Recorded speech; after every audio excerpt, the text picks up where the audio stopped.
Have you ever wondered why we go to war? Or why you never seem to be able to get out of debt? Why there is poverty, division, and crime? What if I told you there was a reason for it all? What if I told you it was done on purpose? What if I told you that those who were corrupting the world, poisoning our food, and igniting conflict were themselves about to be permanently eradicated from the earth? You might think that an idealistic fantasy. Well, let me tell you a story. We acknowledge there are criminals, of course. They rob your house, they steal your phone. They can murder you too if they think they can get away with it. We have all experienced criminals in one way or another. Criminals, as we know, are those who choose personal gain over the rights of others and have no regard for the law. But here is where you need to expand your thinking. Criminals can also succeed in business and politics and can be elected as our leaders. If a criminal became the president, imagine what they could achieve. They could use the full weight of their executive power to commit much larger crimes and ensure they and their friends were enriched to the fullest extent possible. A criminal president could create alliances with other criminal presidents and then collaborate on more global criminal activities. Anything goes. Drug running, human trafficking, whatever makes the big bucks. The 20th century was turbulent with war, economic disaster, famines, and displacement. We have always accepted these things as just human nature, and simply the way the world works. Something inevitable, and due to the weaknesses of human nature that drive us to these actions. This is where we were all tragically wrong. You are not a criminal. I'm not a criminal. So how can we just assume that it is human nature that is driving all this pain and misery? What if it wasn't human nature at all, and as a result of something more deliberate? We were taught that capitalism was the cause of a massive rich-poor divide and the reason for poverty, which in turn is the reason for war, crime, and starvation. Others were taught that communism, the system of equal wealth across all people, was really to blame for the mess. But you see, folks, it is none of these things. It is not our nature to fight and be racist. It is not in our nature to rob from others. What you must learn is that it was the criminals all along. Yes, they got power. More power than a criminal should ever have. They rose to the top of media companies that control our news and entertainment. They ascended to the top of the banking system, also to the Oval Office, to Brussels, to the Vatican, to the Crown. They crept in quietly. They became leaders of agricultural companies who have control over our food supply. Also big pharmaceutical companies, the ones we trust to help us when we're sick. Nobody stopped them, and they just recruited more criminals to help them. First, they accumulated the world's wealth. They invented a system of money called central banking, which lends money to governments with interest, placing countries into eternal debt. People's wealth got less. Their wealth got more. Much more. When a criminal is already as rich as they can get, then protecting their ill-gotten gains becomes the priority. Angry citizens tired of being poor are a major obstacle and can revolt if they suffer enough. The criminals needed to prevent this. So they diverted attention to the last remaining competitor, the people of the world. You and me. We were not happy being ruled by criminals and having to work 3 jobs just to survive. They know we won't accept it. So they use their control of the media to set black against white, woman against man, young against old, Muslim against Christian. They convinced us we were the problem so that we would fight and destroy ourselves. To get it done faster, they attacked all aspects of humanity that make us strong. Like family, using their influence over culture, they popularized lifestyle choices that led to a surge in broken homes, lost youth, and substance abuse. I could talk all day about how else they deliberately weakened us, and it would turn your stomach. We were just trying to get on with living. So where are all the good guys? Good people just want to get married, have kids, make a living, and enjoy their liberty. Well, there were good guys. Many. One became the President of the United States in January 1961. He knew about these criminals and wanted them gone. He knew their intentions for us all, and he wanted to fight them. Sadly, he had no idea how powerful they had become. Reagan also had good intentions for the American people. He knew this criminal mafia controlled almost everything by this stage, including the powerful rogue intelligence agencies. His economic policies were promising, but the criminals needed a weak America to hold on to their power. Reagan was shown with a bullet that a growing U.S. economy and prosperous citizens were not what the criminals wanted. It was looking pretty grim for good people. Every time someone wanted to stand up and do the right thing, they got stopped. Were we ever to be freed? These criminals are also known as the Deep State, or Cabal, because of how they control things behind the scenes. Every president after Reagan was one of these Deep State criminals, and their empire got even stronger. With each bad president came new depths America and the world would sink. The world collapsed into darkness. Do you need me to tell you how?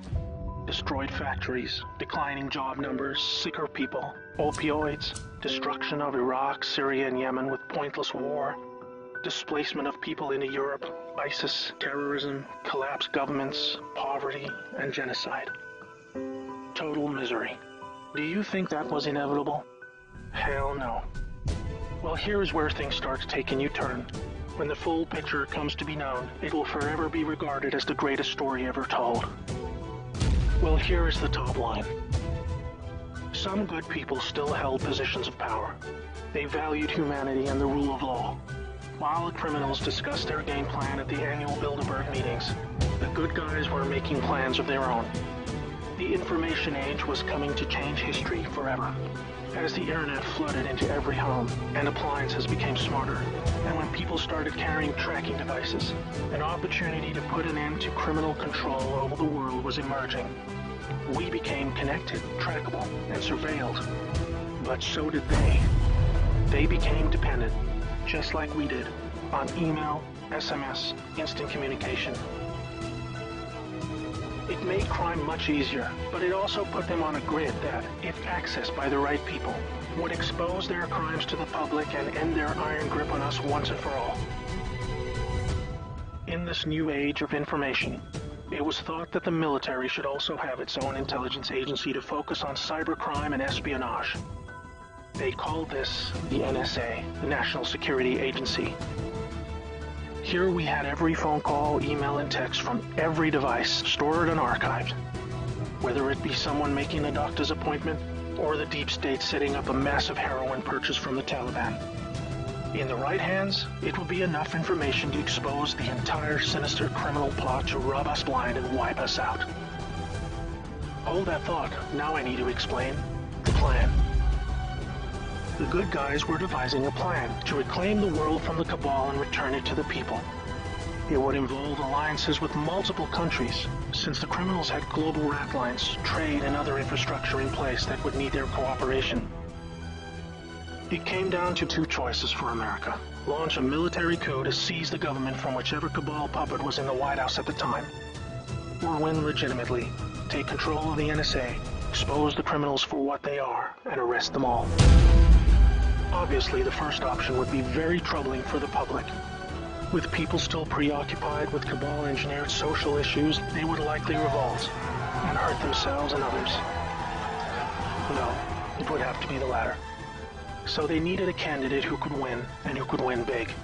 Many states like California had been so heavily inundated by criminals that even the voting machines were electronically set up to swing votes any which way. It would need to be a very decisive victory. Good patriots in the U.S. military and their global partners asked Trump to run for president so they could take back control of America legitimately without alarming the public. Trump was a good choice, obviously, because he overcame the voter fraud and won. But he was a patriot, and he was loved and admired by the public. He was not interested in joining the cabal, because they hated America and he did not agree with them on that point. As soon as he showed interest in taking power, they activated their media assets to viciously turn on him. That's when we saw the sudden hatred emerge. Even when he won, the cabal still had no idea what he was a part of, and the sophisticated plan that was about to unfold against them. Shocked at their loss, they mobilized their full arsenal of intelligence, media, money, and technology to try and take back power. There are people at the top of the DOJ and FBI then put together a plan to frame Trump and have him impeached. This is where we come back to the NSA again. All messages were stored and could be used to expose this plot and prevent Trump's overthrow. An entire book will be written about the first 2 years of Trump's presidency: false flag terror attacks, downed planes, missile alerts, assassination attempts. Here is the point. The world is currently experiencing a dramatic covert war of biblical proportions. Literally the fight for Earth, between the forces of good and evil. I can't put it in simpler terms, but I can say it appears the good guys are winning. The Cabal had complete control over North Korea. They hijacked the Kim dynasty, took them hostage, and worked to build up a nuclear arsenal to threaten the world. Kim Jong-un suddenly embracing peace was simply because the deep state were beaten and driven out. ISIS was also destroyed in the year following Trump's win. We are all starting to see the pattern now, that enough time has passed, that our biggest global concerns are starting to recede, and peace is returning. It is all evidence that the good guys are winning the war. But we're still in the middle. While a lot is improving, it still puzzles many that most of these known criminals are still free, especially the higher-ups like Hillary Clinton, the Bushes, and Obama. That is coming in the next chapter of the story. That's why we have Q. The good guys with control over the NSA began the Q intelligence dissemination program to invoke an online grassroots movement that came to be called the Great Awakening. It started on underground internet channels and then moved to the mainstream. Q has been a fun distraction for those who follow world events and desire truth, but it is about to begin a much more important and necessary phase, keeping the public informed when the deep state war breaks out onto the surface. By this, I mean high-profile arrests. Yes, folks, the criminals I'm referring to are famous politicians, actors, singers, CEOs, and celebrities. People who have earned our trust, respect, and admiration. They have done very bad things that are all fully known and documented, and they will be severely punished. Those of us who have followed Q since the beginning will be here to help you make sense of the coming events. We are among the first to realize that our petty partisan divisions are just trivial distractions, and we are all enslaved by a hidden enemy. We realize that the problem was never capitalism or socialism, Democrat or Republican, black or white, Muslim or Christian. We know it was just very powerful criminals who had too much power. Fellow slaves, it's time to buckle your seatbelt, recognize your true enemy, and embrace a new future that we all owe to the brave patriots who risk their lives to achieve this victory against the greatest force of evil the world has ever known. May God bless America.